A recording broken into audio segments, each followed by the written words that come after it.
नमस्कार, आप देख रहे हैं प्राइम न्यूज। मैं हूं राजेश कुमार। वक्त बड़ी बहस का है। मुख्यमंत्री योगी आदित्यनाथ ने 4 साल के कार्यकाल में जितना लाभ अल्पसंख्यकों को दिया है उतना समाजवादी पार्टी की सरकार के 5 साल या पिछली किसी सरकार के कार्यकाल में नहीं मिला है। योगी सरकार ने केंद्र और प्रदेश सरकार की योजनाओं के अलावा अल्पसंख्यक समुदाय के कल्याण के लिए कमजोर वर्गों को पिछली सरकारों से 68,402 करोड़ ज्यादा धनराशि दी है ताकि वो भी समाज की मुख्य धारा से जुड़कर जीवन यापन करें। और सीएम योगी अल्पसंख्यक समुदाय के कल्याण के लिए केंद्र और प्रदेश सरकार की योजनाओं की लगातार समीक्षा करते रहे हैं। इसलिए उन्होंने अपने बजट में हर साल अल्पसंख्यकों के कल्याण के लिए हजारों करोड़ रुपए दिए। सीएम ने हाल ही में विधान परिषद में बजट पर चर्चा के दौरान कहा था कि प्रदेश में अल्पसंख्यकों की आबादी 17 से 19% है और अल्पसंख्यक समाज को योजनाओं का लाभ 30 से 35% मिल रहा है। मुख्यमंत्री ने अपनी सरकार की विभिन्न योजनाओं को गिनाते हुए कहा था कि प्रधानमंत्री आवास, सौभाग्य, उज्ज्वला, खाद्यान्न योजना, आयुष्मान भारत या मुख्यमंत्री जन आरोग्य योजना समेत किसी भी योजना में आप जाएंगे तो आप पाएंगे आबादी के हिसाब से दिखेंगे, यानी इसको देखेंगे तो अल्पसंख्यक समाज को उससे कई गुना ज्यादा लाभ मिल रहा है।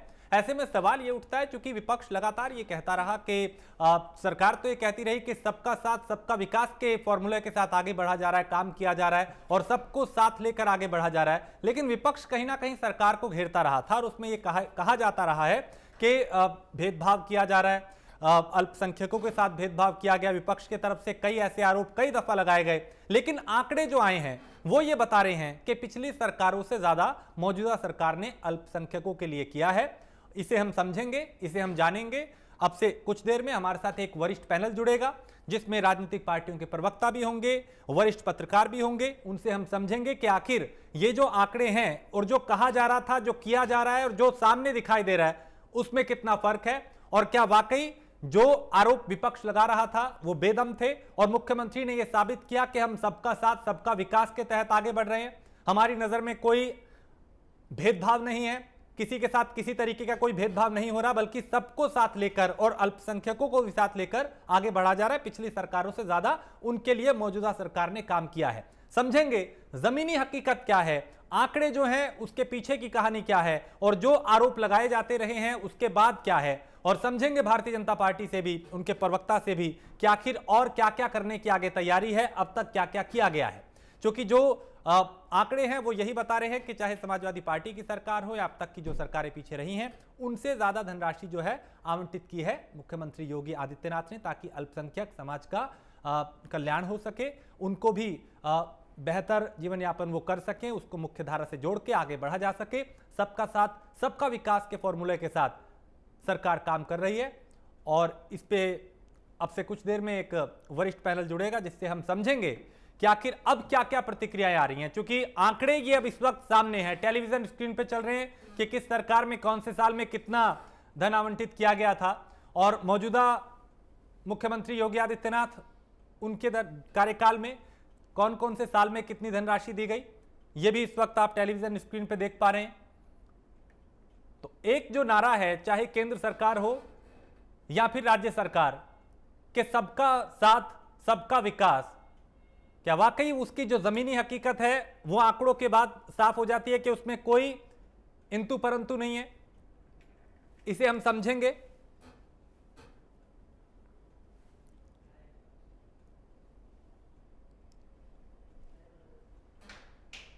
तो अब से कुछ देर में एक वरिष्ठ पैनल हमारे साथ जुड़ेगा, लेकिन इस वक्त स्टूडियो में हमारे साथ डॉक्टर सुनील कौशिक हैं जो कि वरिष्ठ पत्रकार हैं। उनसे चर्चा करते हैं। आगे कुछ और मेहमान जुड़ेंगे हमारे साथ, उनसे भी आपका तारुफ कराएंगे। सुनील जी, आपसे समझना चाहेंगे कि जो आरोप विपक्ष चूंकि कई दफा लगाता रहा कि देखिए यहाँ पे भेदभाव हो रहा है, यहाँ पे देखने का नजरिया दूसरा है, दूसरे तरीके के भी हवाले दिए गए, लेकिन ये जो आंकड़े हैं वो ये बता रहे हैं कि सरकार की नजर में कोई भेदभाव नहीं है, सबका साथ सबका विकास के साथ काम किया जा रहा है। नहीं, बिल्कुल मैं आपकी बात से सहमत हूँ। और जो योगी जी ने कहा है, निश्चित तौर से जब विधानसभा में कहा है तो विश्वास करने योग्य है। और जो आंकड़े उन्होंने दिए हैं वो निश्चित तौर से कह सकते हैं कि बीजेपी की सरकार में भी काम हुआ है।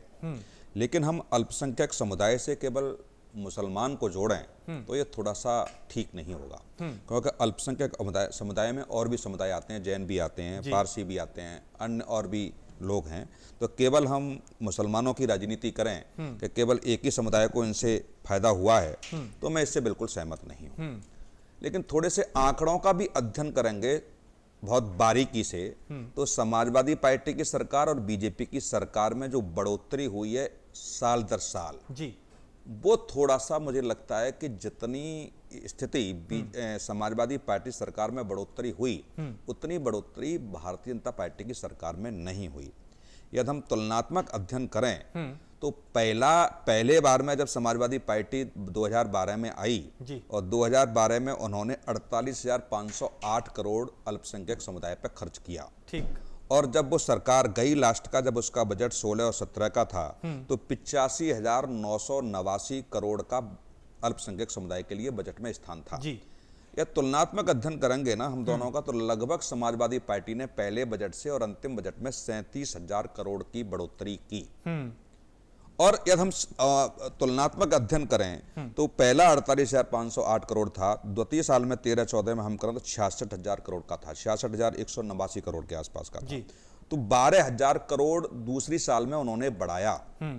लेकिन यदि हम बीजेपी की बात करें तो बीजेपी की जब 2017 में सरकार आई, 2017 में उनका था 90,574 करोड़ के आसपास का। बिल्कुल ठीक। और 18-19 में हम कहेंगे कि 1,01,000। तो तुलनात्मक यदि हम अध्ययन करें तो 11,000 करोड़ के आसपास की बढ़ोतरी हुई। लेकिन अंतिम 3 वर्ष की हम तुलना करें यदि बीजेपी सरकार की 2018-19 की, 19-20 की और 20-21 की, तो 18-19 में 1,01,000 करोड़ और 2019-20 की बात करें तो 1,09,000 करोड़ और लास्ट का हम करें तो 1,17,000 करोड़ के आसपास का है। तो जो बढ़ोतरी अंतिम समय में हुई है, वो मुझे लगता है बहुत ज्यादा नहीं हुई। हाँ, वो कम हुई है, यानी जो तुलना की जा रही है शुरू से उनके हिसाब से और इनके आखिर के जो 2-3 साल है इसमें कम हुई है। तो वो अब भारतीय जनता पार्टी अपनी तारीफ करे कि नहीं हमने अल्पसंख्यक समुदाय के लिए किया है, समाजवादी पार्टी अपना पक्ष रखेगी कि हमने किया है, लेकिन तुलनात्मक हम अध्ययन करेंगे कि जो अपेक्षाएं हैं। और दूसरा यदि हम बजट की बात करें तो जो बजट जितने प्रतिशत ईयरली वाइज बढ़ता है, क्या उसमें अल्पसंख्यक समुदाय का भी उतने प्रतिशत की सहभागिता रही है? ये भी एक कठिन प्रश्न है, क्योंकि हर साल बजट की बढ़ोतरी होती है। उसमें यदि हम तुलनात्मक अध्ययन करें या समाजवादी पार्टी की भी हम बात करें तो जहां उनका 37,000 करोड़ की बढ़ोतरी हुई 5 साल में, तो क्या बजट भी इसी अनुपात से बढ़ा? नहीं बढ़ा, इस अनुपात से बहुत ज्यादा बजट बढ़ा। और यदि हम बीजेपी सरकार की बात करें, पहले बजट की बात करें और अंतिम बजट की बात करें, उसमें भी यदि हम कहें कि लगभग मुझे जहां मैं पढ़ पा रहा हूं उसका, तो लगभग बीजेपी की सरकार में 27,150 करोड़ की बढ़ोतरी हुई है पहले से और अंतिम में, और समाजवादी पार्टी की 37,000 करोड़ के आसपास की बढ़ोतरी हुई है। तो ये जो तुलनात्मक अध्ययन हम करेंगे, आंकड़ों का खेल हम इसको कहें, तो आंकड़ों के खेल में हर पार्टी अपने आप को संतुष्ट करने का प्रयास करेगी। लेकिन जिस स्थिति से 2012 की हम तुलना करें समाजवादी पार्टी की सरकार की, तब उनकी क्या स्थिति थी, तब उनकी जनसंख्या का रेशियो क्या था, और आज हम 20-21 में बैठे हैं, उनकी हम यदि समुदाय की तुलना करें तो दिखेगा हमको कि उसमें क्या स्थिति है समुदाय में। और उत्तर प्रदेश की हम और थोड़ा गहराई से हम अध्ययन करेंगे तो ये पाएंगे हम कि उत्तर प्रदेश में लगभग 21 जिले ऐसे हैं जहां अल्पसंख्यक समुदाय को बाहुल्य क्षेत्र होता है, मतलब बाहुल्य क्षेत्र बहुत अधिक संख्या में पाए जाते हैं, वो लगभग 21 जिले हैं। जैसे बदायूं है, बागपत है, बहराइच, बलरामपुर, बाराबंकी, बरेली, बिजनौर, इस तरीके से लगभग 21 जिले हैं। और उन 21 जिलों का तुलनात्मक अध्ययन करें और पूरे प्रदेश का हम अध्ययन करें, तब आंकड़े निकल के आएंगे। तो जब पूरे आंकड़े हम कहें तो जहां लगभग पूरे उत्तर प्रदेश की हम बात करेंगे और इन 21 जिलों की बात करेंगे, तो इन 21 जिलों में लगभग 12 लाख करोड़ अल्पसंख्यक समुदाय को फायदा है, जहां बिल्कुल बहुत अधिक संख्यक समुदाय में। और हम पूरे प्रदेश की बात करें तो लगभग 57 लाख लोगों को मिला। तो ये भी हम तुलनात्मक अध्ययन करेंगे तो मुझे लगता है कि जो अल्पसंख्यक समुदाय का विकास सरकार की तरफ से होना चाहिए था, जो उनका ध्यान रखा जाना चाहिए था, जो चुनाव में बड़ी बड़ी बातें कहने को होंगी, मुझे लगता है उस हिसाब से सरकार ने नहीं किया। ठीक, बिल्कुल, बहुत बारीकियां आपने सुनील जी बताई। और अब हमारे साथ कुछ और मेहमान भी जुड़े हैं, जिसमें कीर्ति निधि पांडे हैं, प्रवक्ता समाजवादी पार्टी के, सैफ खान है, प्रवक्ता कांग्रेस के, और विजय खेड़ा है, भारतीय जनता पार्टी के प्रवक्ता। आप सभी का बहुत स्वागत है प्राइम न्यूज पे। सबसे पहले कीर्ति जी, मैं आपके पास आऊंगा, क्योंकि कई दफा हमारी ही डिबेट में और कई बार चर्चा में, कई बार बहस में आपने भी ये कहा और दूसरे प्रवक्ताओं ने भी कि भेदभाव हो रहा है प्रदेश में, अल्पसंख्यकों के साथ भेदभाव हो रहा है, उनके उनको उनका हक नहीं ठीक से दिया जा रहा। लेकिन आज जो आंकड़े आए हैं सामने वो तो ये बता रहे हैं कि पिछली सरकार से ज्यादा योगी सरकार ने उनको धन आवंटित किया है। इस पर आपकी प्रतिक्रिया? देखिए राजेश जी, हमसे पहले वरिष्ठ पत्रकार जी ने पूरा डिटेल एक एक बिंदु पर आपको बताने का भी काम किया जी कि इस सरकार ने कितना मदद किया अल्पसंख्यकों का। सवाल ये नहीं है, सवाल ये है कि कोई एक योजना, भारतीय जनता पार्टी के प्रवक्ता बैठे हैं, आवास योजना जो भारत सरकार की है, जो भारत सरकार की योजनाएं चल रही है जी, उसको छोड़ करके राज्य सरकार की कोई एक विशेष योजना अगर इनके पास हो अल्पसंख्यकों के लिए तो ये बताने का भी काम करेंगे। और जहां तक समाजवादी पार्टी का सवाल है, हम लोग अल्पसंख्यक समाज की उन बेटियों को भी जो कक्षा 10 पास करती थी उनको 20,000 रुपया हर साल मदद करते थे हाईस्कूल पास होने के बाद। बढ़े बेटियां स्कीम के तहत अल्पसंख्यक समाज की उन बेटियों को भी पढ़ने का अधिकार मिले जो धनाभाव के कारण नहीं पढ़ पाते। हम लोगों ने उनको पढ़ाने की योजना, राज्य सरकार की स्पेशल योजना चल रही, भारत सरकार की योजना के अतिरिक्त और बुनकरों को भी हम लोगों ने बड़े पैमाने पर मदद करने का काम किया। आज बनारस से लेकर पूरे उत्तर प्रदेश के अंदर बुनकर परेशान है। 1 डिस्ट्रिक्ट 1 प्रोडक्ट की बात कर रही है उत्तर प्रदेश की सरकार, लेकिन मुरादाबाद हो, बुलंदशहर हो, ये तमाम जिले इसकी चर्चा और इस प्रकार कर रहे थे। जहां संख्यक बाहुल्य क्षेत्र है उसमें कौन सा 1 डिस्ट्रिक्ट 1 प्रोडक्ट चल रहा है जिससे अल्पसंख्यक बहुत तरक्की कर गया, बहुत आगे बढ़ गया। ये मैं सिर्फ इतना कह रहा हूँ राजेश कि भारतीय जनता पार्टी आंकड़ों की बाजीगरी करती है। भारतीय जनता पार्टी का जमीनी हकीकत से कोई वास्ता नहीं। भारतीय जनता पार्टी लगातार जब हमारे ऊपर सवाल खड़ा कर रही थी विकास में कि अखिलेश यादव जी की सरकार में कोई विकास काम नहीं, लेकिन आज 4 साल बीत गए, अखिलेश यादव के उन तमाम कामों के मुकाबले एक एक काम भी भारतीय जनता पार्टी की सरकार नहीं बना पाई। अगर उनसे कोई पूछे भारतीय जनता पार्टी के लोगों से कि अगर हमने लखनऊ से आगरा 302 किलोमीटर का एक्सप्रेस वे बनाया तो क्या इस 4 साल में कोई उत्तर प्रदेश के अंदर कोई भी एक्सप्रेस वे बन पाया? अगर हमने लखनऊ के अंदर एक इकाना स्टेडियम बनाया तो क्या उत्तर प्रदेश के किसी दूसरे जिले में कोई क्रिकेट स्टेडियम इंटरनेशनल स्तर का बन पाया? अगर कोई पूछे कि लखनऊ के अंदर मेट्रो चल रहा है, क्या 4 साल के अंदर पूरे उत्तर प्रदेश के किसी भी जिले में मेट्रो का काम शुरू हो पाया भारतीय जनता पार्टी की सरकार में? हमने अगर लखनऊ के अंदर बेहतर सुविधा हो इसलिए वेदांता का एक ब्रांच खुलवाने का काम किया, वहां वेदांता अस्पताल लाने का काम किया। क्या पूर्वांचल या पूर्वोत्तर प्रदेश या पश्चिम उत्तर प्रदेश में किसी अन्य हिस्से में कोई ब्रांच खुला? हमने अगर JPNIC बनाने का काम किया, क्या अपने ही किसी जो भारतीय जनता पार्टी के बड़े लीडर है उनके नाम पे कोई JPNIC के टक्कर का इंस्टीट्यूट बनाने का काम किया?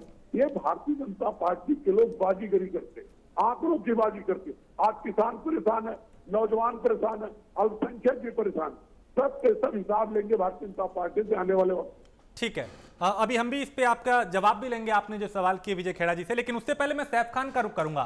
सैफ, सरकार ये कहती रही है, एक नारे के साथ काम करती रही है कि सबका साथ सबका विकास। ये चाहे केंद्र हो चाहे राज्य सरकार हो, ये नारा हमें राजनीतिक रैलियां जो हुई हैं उसमें भी सुनाई दिया और प्रेस कॉन्फ्रेंस में भी सुनाई दिया। अब विपक्ष ये कहता रहा है कि नहीं साहब, भेदभाव होता रहा है। अब ये जो आंकड़े हम सबके सामने हैं, इसको देखने के बाद आप क्या कहेंगे?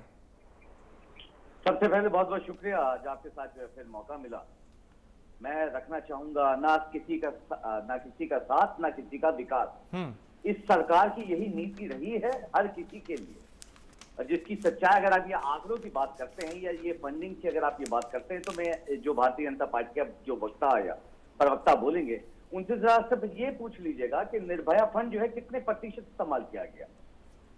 यानी दिखावा जो है वो फंड का आता है, फंड जो है दिखाया जाता है, मगर वो यूटिलाइजेशन क्या होती है वो आपके सामने होनी चाहिए।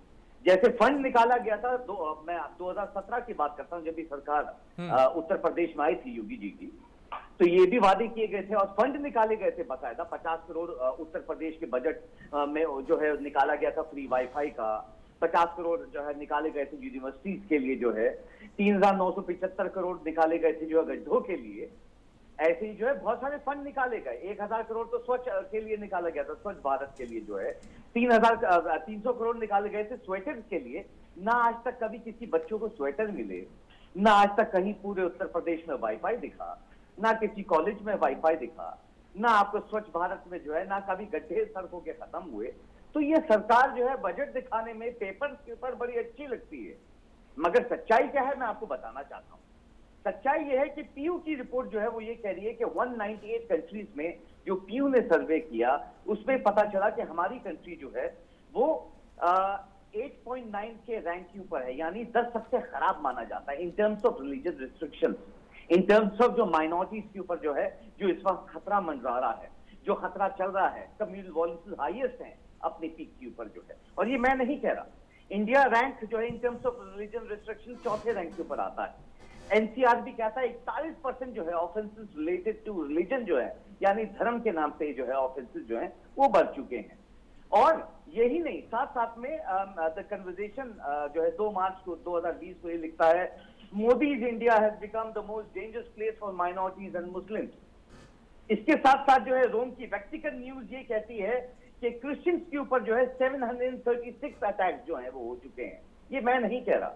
इसके साथ साथ जो है इंटरनेशनल रिलीजियस फ्रीडम माइक पोम्पे ने जो है ये बताया है कि धर्म के नाम पे जो है वो बहुत सारी चीजें जो है ये यहाँ पे इंडिया हमारे देश में जो है क्रिश्चियंस के ऊपर, माइनॉरिटीज के ऊपर वो हो रहा है।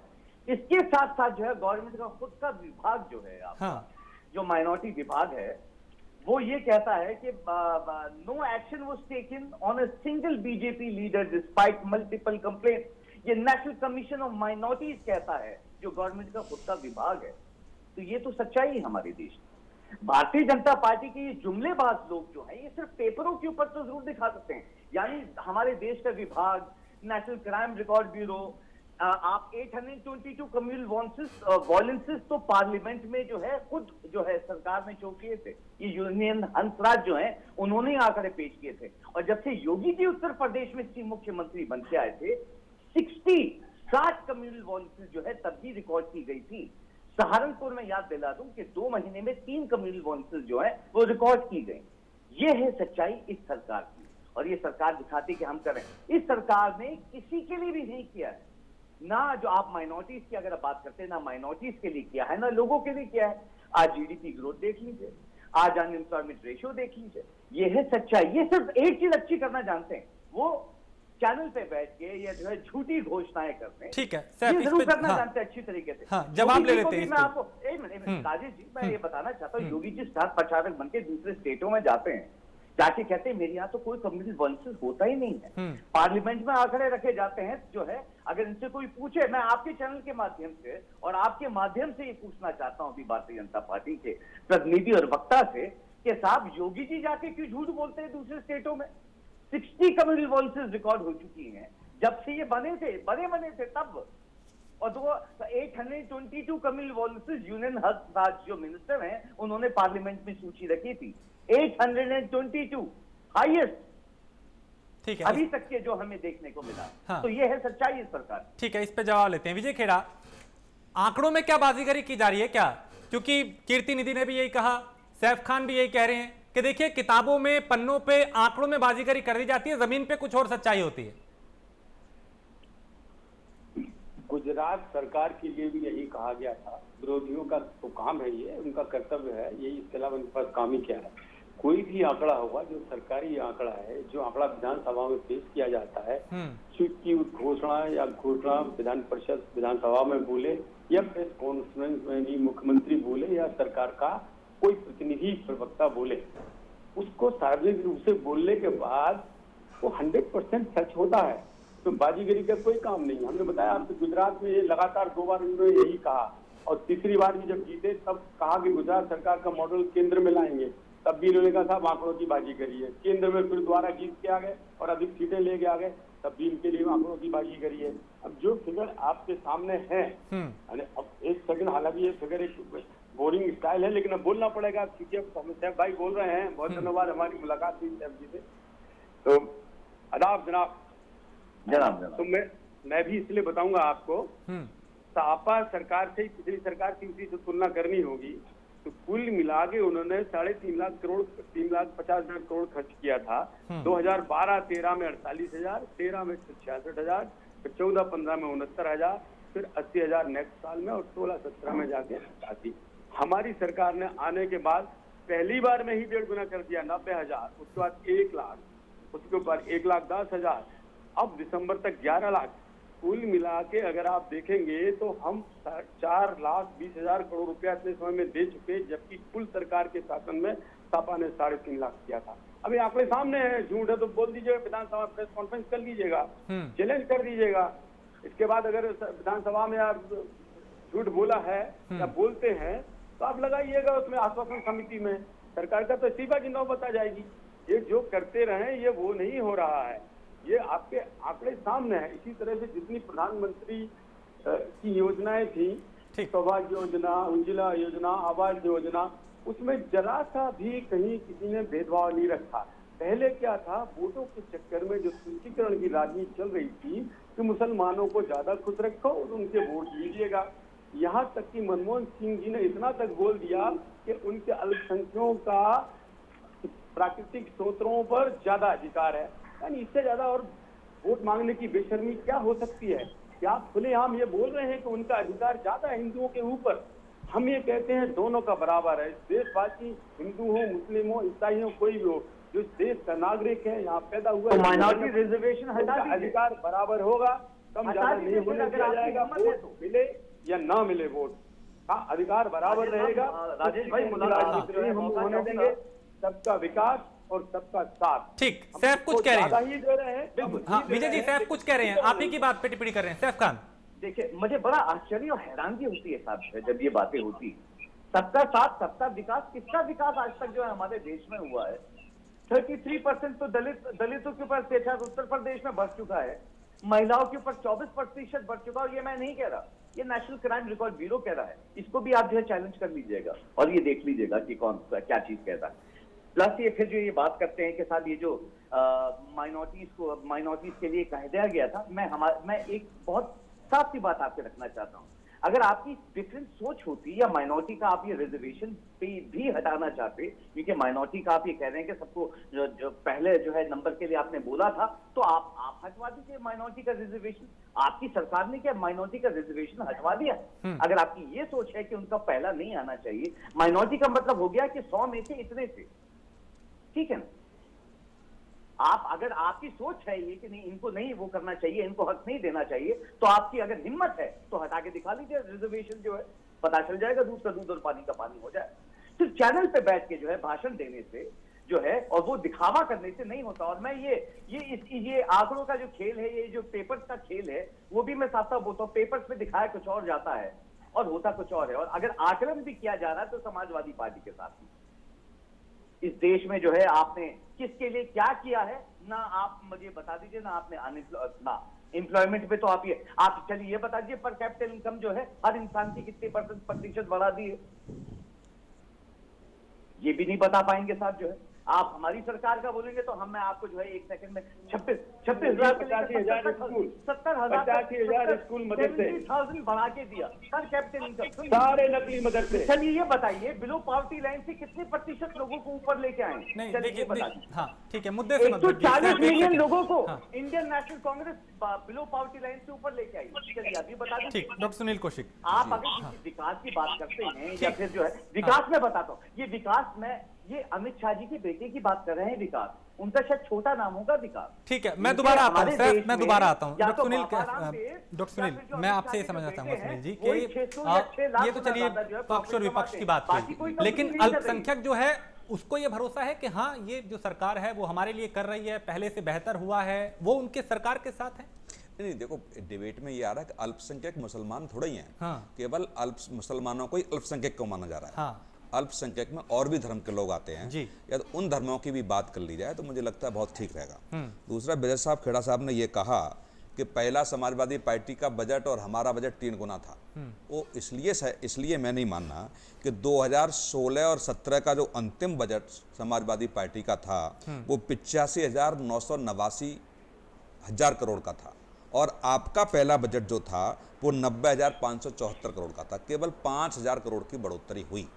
ये समझ लीजिए पूरा, क्योंकि आप कहोगे कि पहला समाजवादी पार्टी का 2012 का और अपना 2017 का पहला बजट, पहले उसकी बजट की बात करेंगे, वो कैसे हो सकता है जब अंतिम लाइन में यदि कोई व्यक्ति छोड़ के गया।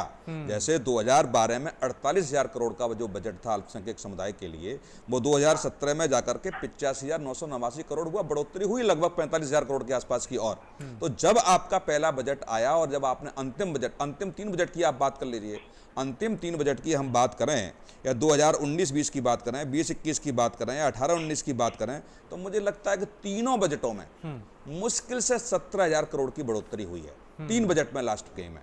और इनके समाजवादी पार्टी की सरकार की बात करें तो लगभग सारे बजट की हम बात करें तो 37,000 करोड़ की बढ़ोतरी हुई है। तो ये भी तो जनता के सामने आंकड़े रखने पड़ेंगे।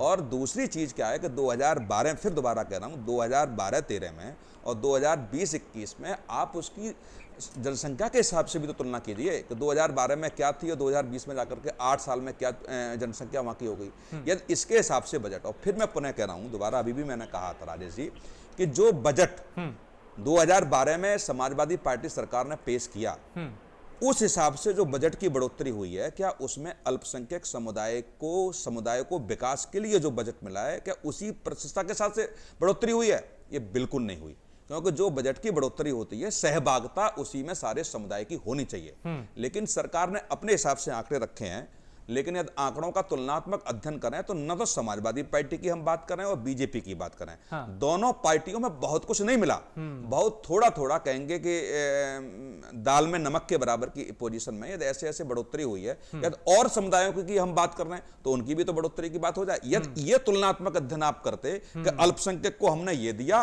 और दूसरे समुदाय को हमने इतना दिया, तो मुझे लगता है कि उसमें आता। लेकिन आपने एक और स्थिति बता दी कि साहब आबादी के हिसाब से 17 से 18% अल्पसंख्यक समुदाय की आबादी उत्तर प्रदेश में है और योजनाओं का लाभ 30 से 35% ले रहे हैं। लेकिन वो गरीबी रेखा से नीचे है तो उनको योजनाओं का तो लाभ मिलेगा ही। यदि वो योजना 35-30% आप गिना देंगे, लेकिन उनकी जो आय की बात करेंगे, जो उनके जीवन दर्शन की बात करेंगे, वो भी तो और समुदाय की अपेक्षा नीचे के स्तर पे है। तो सरकारी योजनाओं में सहभागिता तो उनको ऑटोमेटिक अपने आप हो ही जाती है।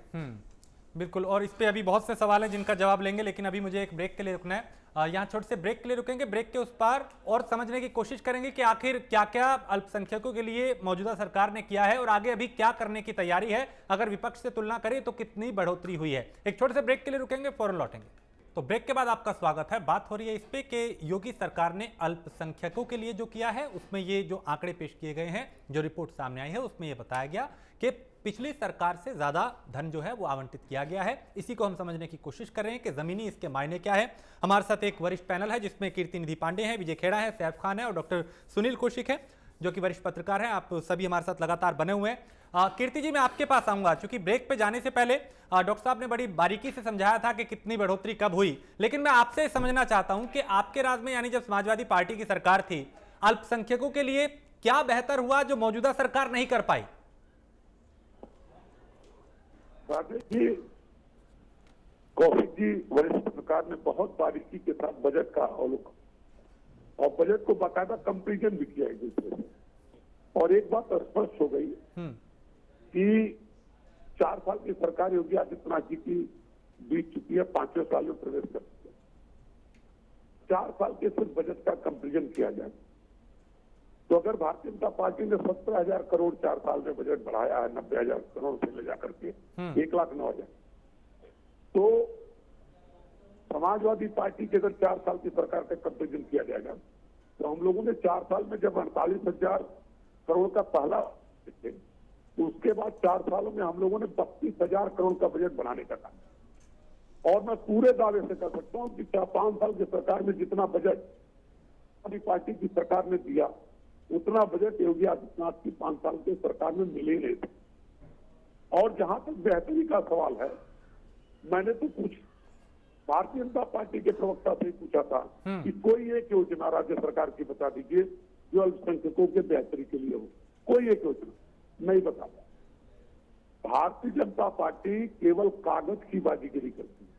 हमारी भी सरकार रही, हमने कहा कि हम अल्पसंख्यक समाज की हाई स्कूल पास और आगे पढ़ें, तरक्की करें, वो पढ़ने में कहीं धनाभाव के नाते पीछे न छूट जाएं, इसलिए पढ़े बेटी बढ़े बेटी स्कीम के तहत 20,000 रुपया उन बेटियों को देने की योजना बनाई। हमारे ही सरकार में, समाजवादी पार्टी की सरकार में, जिन मदरसों पे लोग बराबर सवाल उठाती थी भारतीय जनता पार्टी, उन मदरसों को हमने आधुनिक बनाया। जो मौलाना 1,000, 1,500, 2,000 में पढ़ाते थे, उनको हमने पूरा वेतन देने का इंतजाम किया, उसको मान्यता दिया और कंप्यूटर और लैपटॉप से बच्चों को पढ़ाने का काम किया, उनको तकनीकी रूप से मजबूत करने का काम किया मदरसों के अंदर, और लगातार उनके बेहतरी के लिए काम किया समाजवादी पार्टी। विजय खेरा जी, आपसे वो पूछ रहे हैं कि कोई एक ऐसी योजना बता दीजिए राज्य में जो चल रही हो अल्पसंख्यकों के लिए, जिसमें उनकी कोई बेहतरी हुई हो। हमने आपसे कहा अल्पसंख्यक हो या बहुसंख्यक हो, योगी सरकार में सबको बराबर का अधिकार, सबको बराबर की उन्नति के राजेश जी, इनके पास कोई योजना बराबर से दिए जाएंगे। दूसरी बात, कागज के बाजीगर है लोग, जितनी कागज की बाजीगर करते हैं, ये कोई योजना पता ही नहीं थी, नकली मदरसे चलाने के कार्यक्रम थे, तो सपा सरकार ने एक ही काम किया, किसी भी तरह अल्पसंख्यक के वोट मिलने के लिए हर तरह की गड़बड़ियां, गलत बात आपने मदरसों को आधुनिक बनाया, हजारों मदरसे पकड़े गए, गलत क्या बोल रहे हो, बंद कर दिए। अरे हमने वो मदरसे कई हजार बंद कर दिए। अरे अब दम है तो बोलो, कोई एक योजना बता ही नहीं सकते, करके दिखा दिए। या तो आप बिना पढ़े आए हैं, या तो आपकी सरकार की कोई योजना है, को तो बोलने का हक नहीं है। योजना कोई बर्बाद बता दिया है उत्तर प्रदेश को, इतना लंबा बजट, गुंडागर्दी और राज्य सरकार की योजना कोई नहीं, जमीनें कब्जा करवा के इतना लंबा बजट, अल्पसंख्यकों को अगर हम गुंडा बनाएंगे तो योजना कोई नहीं आपके पास, सुधर जाएगा। आपने उनको राजेश जी बाजीगरी, उनको राजेश जी ये बाजीगरी करवाया, जमीनों पर आपने मकान बनवाए उन लोगों की, क्या बात कर रहे हैं आप? बजट बताने में योगी सरकार में नहीं होगा, वोट मिले न मिले, यहाँ बराबर की बात रहेगी। अल्पसंख्यक हो या बहुसंख्यक हो, सबके अधिकार बराबर रहेंगे, सबको विकास का मौका बराबर मिलेगा, सबको योजनाएं बराबर मिलेंगी। और अभी आप जो पूछना तो ये योजना के लिए बता दीजिए, 68,000 करोड़ लंबा चौड़ा बजट आपने बताया को मिला है, वो 1,25,000 करोड़ का बजट। ये विधानसभा में घोषणा करके कहा है मुख्यमंत्री जी ने कि 70% विधानसभा और विधान परिषद का जो भारतीय जनता पार्टी बना रही है, आज ही विधान परिषद में बहुत समाजवादी पार्टी का है, लेकिन आप लोगों ने आप बोल रहे आप बना दिया चुनाव। मुझे नहीं पता है, बोल रहे हैं इनसे, भाजपा की तरफ से आप दे लीजिएगा। देखिए एक एक करके बोलेंगे तो ज्यादा दर्शकों को बात समझ आएगी। सिर्फ आप टिप्पणी करना चाह रहे हैं, जब विजय खेड़ा जी बोल रहे थे आप टिप्पणी कर रहे थे। बिल्कुल, इनकी बात का मैं जवाब दे रहा था, ये बीच में शुरू हो गए पूरा टाइम, ये पुरानी सिस्टम और डिबेट का खत्म हो गया, ये जबरदस्ती इंक्रोचमेंट का। अब सैफ भाई बैठ रहे हैं, सुन रहे हैं, हम इनको ध्यान से सुन रहे थे, जनता सुन रही ध्यान से, ठीक है, गलत सही की बात तो अलग है, अपनी बात रख रहे हम अपनी रख रहे, बीच में आगे सापा वालों की आदत जो पुरानी है जाती थोड़ी है, ये समझ रहे कि अभी भी वही कोई सरकार की दादागिरी से डिबेट है भाई, इसमें सुनाओ। हम आपकी बात को रख रहे कि मदरसों की बात सही है, छोटे मदरसे थे, हजारों में थे, चल बैठे बंद करते थे, कोई भी सरकार आती सापे के अलावा वो बंद करती, करना चाहिए, और अच्छे मदरसे चल रहे हैं उनकी मदद करना चाहिए, उन्हें आगे बढ़ाना चाहिए, हमको मुसलमानों को उतना ही अधिकार देना है, उर्दू को उतना ही अधिकार देना है, इसमें कोई कमी नहीं रखना चाहिए। खेरा साहब, मैं आपकी बात से बिल्कुल सहमत हूँ चीज से कि जो जेन्युइन हो उनको जो है मदद करनी चाहिए। चलिए ये आंकड़े भी रख दीजिए, कितनी मदद कर रहे हैं आप? 5,000 से ऊपर जो है मदरसे हैं उत्तर प्रदेश में, 350 केवल जो गवर्नमेंट रजिस्टर्ड है उत्तर प्रदेश में। कितों और की मदद की है आपने? चलिए बता दीजिए फिगर। हमने सिर्फ वो मदरसे बंद किए हैं जो नहीं, मैं बंद की नहीं बात कर रहा हूँ, सुनिए, मैं कह रहा हूँ कितने और मदद कर दी आपने, चलिए बता दीजिए। आप पहले मेरी बात सुन लीजिएगा, आप क्या चाहते हैं ऐसे मदरसे चलने दिए जाएं? क्या वो कांग्रेस का जो पुरानी पद्धति है? सुनो, जिस तरीके से आपने मनरेगा में कांग्रेस ने खाया, सुनो, जिस तरह मनरेगा में कांग्रेस ने माल काटा है, सारे नकली खाते निकले करोड़ों में, लूट पाट करके चले गए। मनरेगा पे भी आऊंगा, नहीं आप आएंगे मनरेगा, पूछ लीजिए आप मनरेगा पर भी आएंगे, करोड़ों खाते पहले मदरसों के ऊपर डायरेक्ट पैसा हमने बंद कर दिया ना, तो अगर आप वो खेड़ा चाहते हैं साहब, कि नकली खेड़ा साहब बताइए ना कितने स्कूल और नहीं कितने और चलने मतलब देंगे इसमें हम, मदद किए। ना नकली स्कूल चलिए, चलने खेड़ा साहब, देंगे, मैंने ना सुन नकली लिया, खाते मैंने सुन चलने लिया, देंगे, ना मैंने सुन नकली लिया। Ration card. मनरेगा इतना पे भी मैं राशन कार्ड आपको केंद्र सुन लीजिए, मनरेगा पे भी हम रुक खेड़ा साहब आप केंद्र रुक जाइए। सरकार के अब कितने आप रुक करोड़ जाइए, खाते रुक जाइए। बंद हुए? अरे खेड़ा साहब कितने आप करोड़ खाते बंद अभी हुए आप मनरेगा में? सपा को ये ठीक कह है। रहे थे कि हाँ, आप बताइए मनरेगा में कितने एक करोड़ का राशन चांस कार्ड देनी बंद हो चाहिए। गए? कितने करोड़? ये बताइए क्यों चल रहा था ये काम कांग्रेस के नहीं राज में? मैडम, आतंकवाद बंद हो गए। जनता ने हमें ऐसे नहीं चुना खेड़ा साहब दोबारा। सुनिए, खेड़ा साहब जानकारी ले लीजिए, मैं बताता हूँ। एससीटीपी तो कह रहा है कि हमारे देश में जो है तकरीबन 70% जो आतंकवाद बढ़ चुका।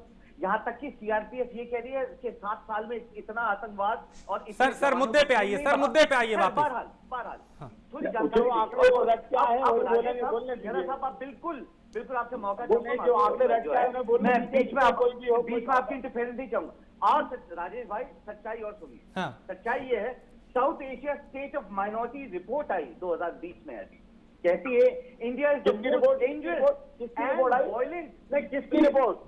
किसकी रिपोर्ट है साहब? Asia state of minority report 2020 check आप कर पाकिस्तान लीजिएगा। की भी पढ़ लीजिए ना, पाकिस्तान की क्या आई है? इंडिया अरे इज पाकिस्तान द की पढ़िए मोस्ट ना। डेंजरस प्लेस फॉर जब साहब से बोलो, पाकिस्तान की रिपोर्ट और पढ़ लो। माइनॉरिटीज अंडर मोदी गवर्नमेंट, ये मैं नहीं कह रहा। दूसरा सुनिए, हमारे देश में सुनिए और क्या कहते हैं, Modi is India has become the most dangerous place for minorities, the conversation लिखती है।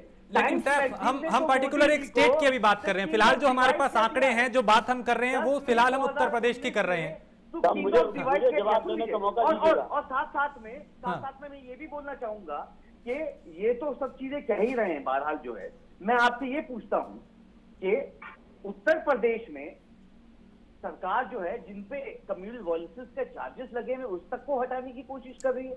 भाई 125 केसेस तो इस सरकार ने आपके संजीव बालियान, संजीव सोम और बाकी के लोगों पे से हटाए मुजफ्फरनगर में, जो जिन पे कम्युनल वॉयलेंसेस रजिस्टर्ड थे, और साथ में 20,000 केसेस जो है अपने नेताओं पे से हटाने की कोशिश लगातार चल रही है।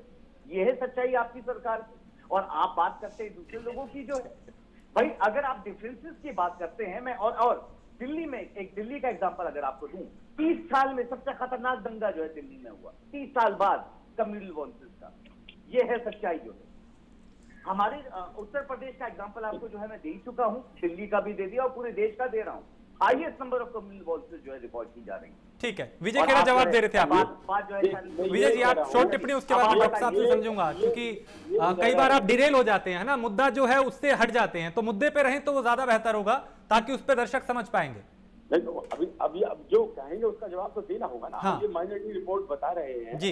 अगर इनका भरोसा, जैसे राहुल गांधी का भरोसा पाकिस्तान पे ज्यादा था, वहां जाके कह रहे थे कि पाकिस्तान जैसे हमारे यहाँ इंटरफियर करे, इसी तरीके से दूसरी अगर रिपोर्टों पर भरोसा करते हैं और विधानसभा में जो बोलते हैं मुख्यमंत्री उन पर भरोसा नहीं करते हैं, सरकार की बातों ऐसा जवाब तो का भरोसा नहीं करते हैं, ये गलत तो सोचना है, मत दीजिए खेड़ा साहब। मुझे पूरा मैंने बोलने जो सवाल दीजिएगा। पूछे उसका जवाब मुझे दीजिए। पूरा बोलने, अब मुझे पूरा बोलने दीजिएगा।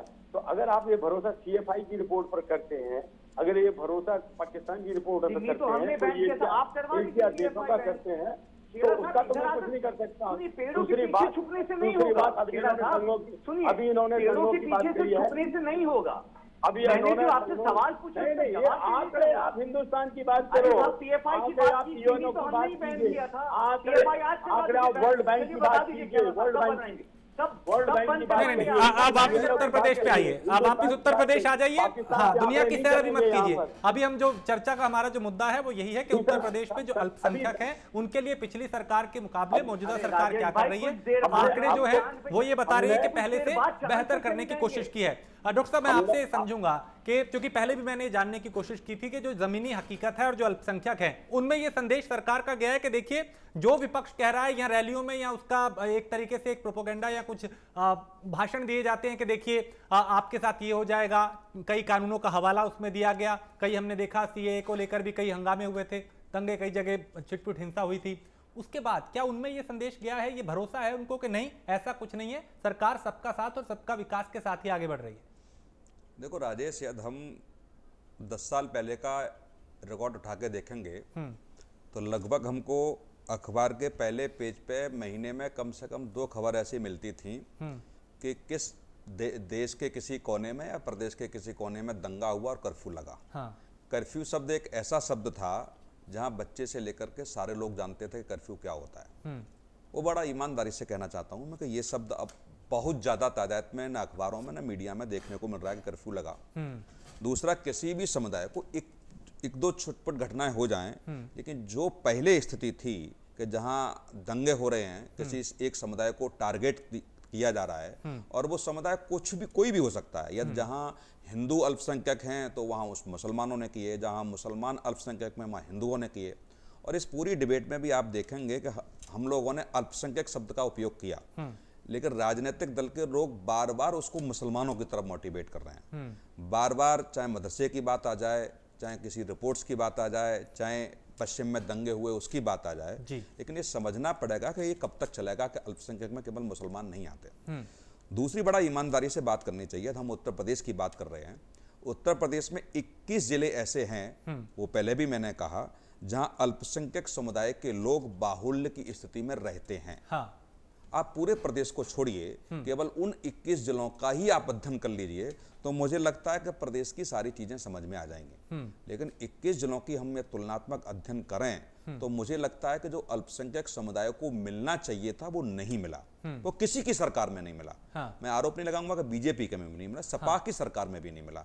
जिस तरीके से उनकी तादाद वहां 40% के आसपास 21 जिलों में है, जहां लगभग इस प्रदेश की 130 और 40 विधानसभाओं को अल्पसंख्यक समुदाय के लोग, मैं कहना चाहूंगा वो बिल्कुल ऐसी स्थिति में होते हैं कि किसको जिताएंगे किसको हराएंगे। लेकिन यदि उनकी ही बात कर ली जाए और फिर पूरे प्रदेश की तुलनात्मक अध्ययन कर लिया जाए, यदि 21 जिलों में लगभग मैं बता रहा हूं 12,26,449 लोगों को सरकारी योजनाओं का लाभ मिला जो बजट सरकार ने रखा। और यदि पूरे प्रदेश की तुलना कर ली जाए तो लगभग 57,59,712 लोगों को मिला। तो ये 21 जिलों में, और कहां आप 75 जिलों की बात करेंगे और उसका अध्ययन करेंगे तो मुझे लगता है कि जहां टारगेट सरकार को करना चाहिए था, जहां बाहुल्य जिनका बहुत तादाद में जो लोग अल्पसंख्यक रह रहे हैं, या तो वहां सरकार नजर रखती, वहां सरकार योजनाओं की ताकत झोंकती, तो मुझे लगता है कि ये समुदाय ऊपर उठ के आता। लेकिन मुझे लगता है वो नहीं, केवल समानांतर में बांट दिया और आंकड़ों के खेल में कोई भी सरकार हो दिखाने को कि हमने ये किया और आपने ये किया। विजय जी, इस पे ये बड़ी बारीक बात है कि जो आप जिस तरीके से बताया कि अल्पसंख्यक बहुल जो इलाके हैं वहां पे अगर फोकस सरकार का होता तो स्थिति दूसरी होती। सिर्फ आंकड़े पेश करके कि देखिए पहले के मुकाबले इतना, लेकिन अगर सही मायनों में उनको ऊपर लाना है, आगे बढ़ाना है, तो विशेष तौर पे जरूरत थी वहां पे ध्यान देने की। ये जो जिन 21 जिलों की बात कर रहे हैं, मैं समझ रहा हूँ, बागपत, बुलंदशहर, गाजियाबाद, मेरठ, मुरादाबाद, रामपुर, इन बहराइच, बाराबंकी, लखनऊ, शायद इन्हीं जिलों की बात कर रहे हैं। बिल्कुल। मैं इन 21 जिलों के बारे में भी आपको बता देता हूँ। इन जिलों में हाल ही इसी वित्त वर्ष में भी 20-21 की बात कर रहा हूँ मैं, 20-21 में दिसंबर तक ही इसी समुदाय के लोगों को बताता हूँ, एक सेकंड में, 12 लाख लोगों को 21,000 करोड़ रुपया दिया गया है, जो कुल प्राथमिकता क्षेत्र का 12 खाते में 14%, यानी कि दुगनी धनराशि इनको दी गई है। और पूरे प्रदेश का अगर हिसाब लगाएंगे तो इनको और जगहों से मुकाबले में इन जिलों को, माइनॉरिटीज को दुगनी धनराशि दी गई है। और ये बाकायदा खुल के बोला गया है, यानी जबकि पूरे प्रदेश में प्राथमिकता के प्राप्त क्षेत्र के तहत 1,57,59,712 कमजोर वर्गों को 3,69,270 करोड़ रुपया दिया गया। मैं ये बता रहा हूँ आपको कि यहाँ दुगना दिया गया है, यानी 17% को 33 किया गया है। लेकिन ये तभी भी इस बात पे ऐतराज उठा रहे हैं, शायद ठीक से कौशिक साहब ने उसको समझानी या पढ़ानी, हालांकि वो हमसे इन मामलों में ज्यादा ब्रिलियंट है, फिर भी लगता है देखा नहीं। जो सरकार ने आपने खेड़ा साहब, खेड़ा साहब जो आपने आंकड़े बताए वो आंकड़े मैंने बताए, उसमें एक तुलनात्मक अध्ययन मैंने ये बताया कि जो 21 जिलों में जो बात की गई है वो 12 लाख लोगों को लाभ देने की बात की गई है, ठीक है कि नहीं? जो आपने भी आंकड़ा बताया और मैंने भी बताया। और यदि पूरे प्रदेश की हम बात करेंगे तो लगभग 57 लाख लोगों को फायदा देने की बात की गई है। तो मेरा कहने का मतलब यह है कि 21 जिलों में यदि 12 लाख लोगों को लाभ मिला जो मैं पूरा रिकॉर्ड आपको बता दूं, 12,26,499 लोगों को लाभ मिला। तो उसका हम तुलनात्मक अध्ययन करेंगे ना पूरे प्रदेश का, जहां 75 जिलों की बात कर रहे हैं वहां 21 जिलों की बात कर रहे हैं, तो वो मेरा कहने का मतलब वो थोड़ा सा संख्या बहुत कम है। नहीं, किस चीज में कम है? किस चीज में कम कर बता रहे हैं?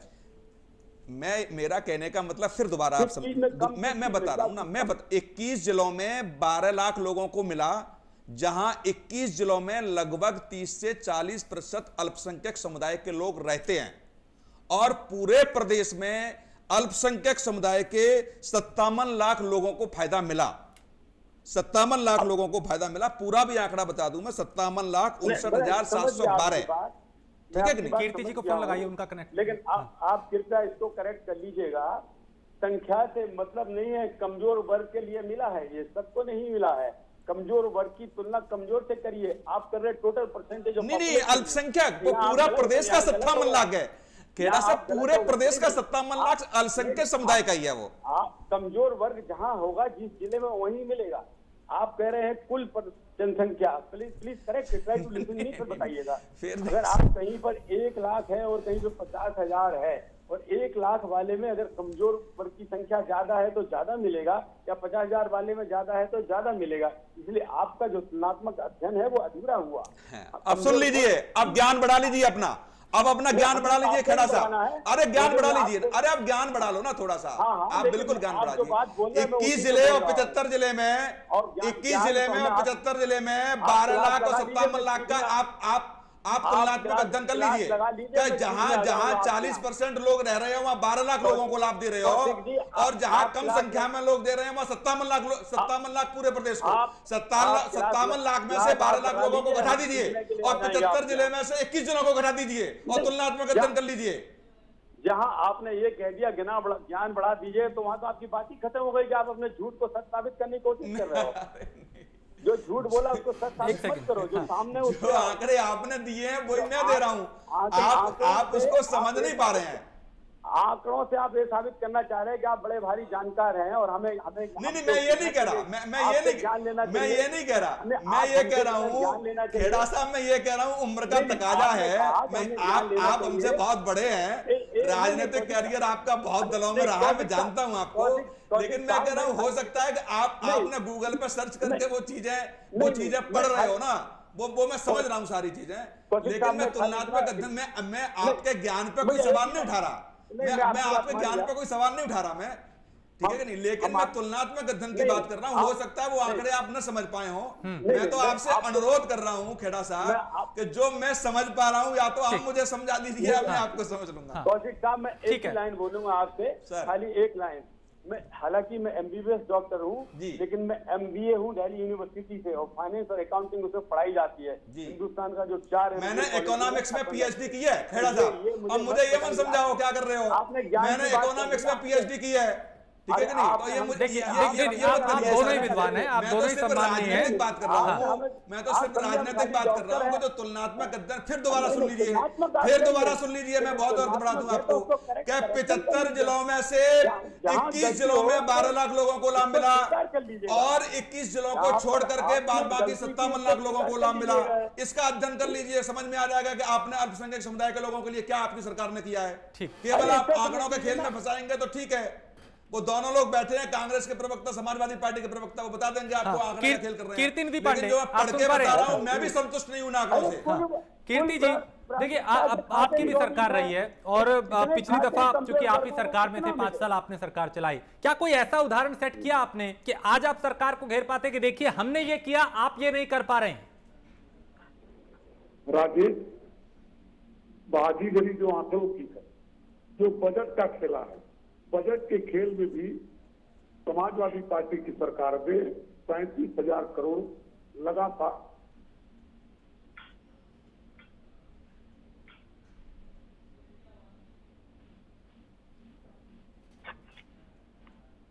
कीर्ति जी, आपकी आवाज नहीं पहुंच पा रही मुझ पर। कीर्ति जी की आवाज नहीं आ रही, फिर उनके पास जाएंगे, लेकिन अभी उनकी आवाज मुझ तक नहीं पहुंच पा रही। सैफ, आपसे भी मैं यही समझना चाहूंगा कि क्या ऐसा, क्योंकि आज विपक्ष में जो लोग हैं, चाहे हम दूसरे राज्यों की बात करें, क्या कोई ऐसा उदाहरण सेट किया है कि देखिए साहब, इस राज्य में हमने अल्पसंख्यकों के लिए ये किया, आप लोग नहीं कर पाए? देखिए, सच्चाई मैं आपके सामने कुछ ये रख देता हूं कि हमारे देश में जब हमारी सरकार थी तो हमने, अगर हम मुस्लिम्स के लिए बात करें, माइनॉरिटी में एक मुस्लिम्स भी आते हैं, तो हमने उनके लिए हज सब्सिडी रखी थी साहब जो है। क्या कहीं हज सब्सिडी का नाम तक है आज? हमने किया था, और हम पहला देश थे पूरे वर्ल्ड में जिसने हज सब्सिडी प्रोवाइड की।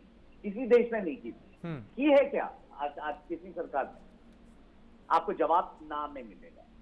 सच्चाई वाली बात यह है, मैं आपको बताता हूं, और क्योंकि सच्चाई बताना मेरा काम है, हाईएस्ट यानी गाय के रिलेटेड में हत्याओं का जो रिलेटेड जो है वो, उसका आंकड़ा जो है वो बढ़ता गया।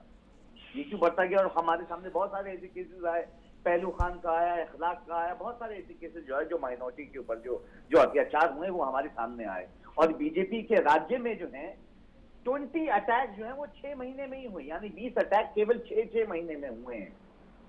33 केसेस तो भारतीय जनता पार्टी के जो स्टेट जो राज्य है ना उसमें हुए।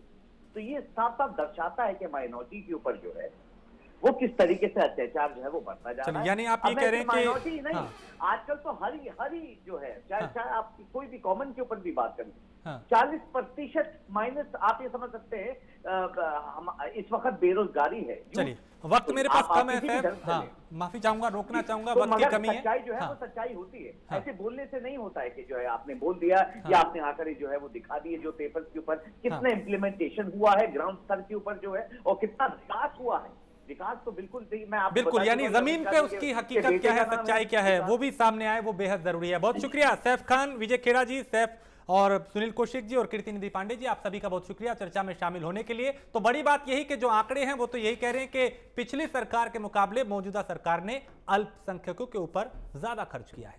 एक ब्रेक के लिए रुकेंगे, ब्रेक के उस पार कुछ और खबरें।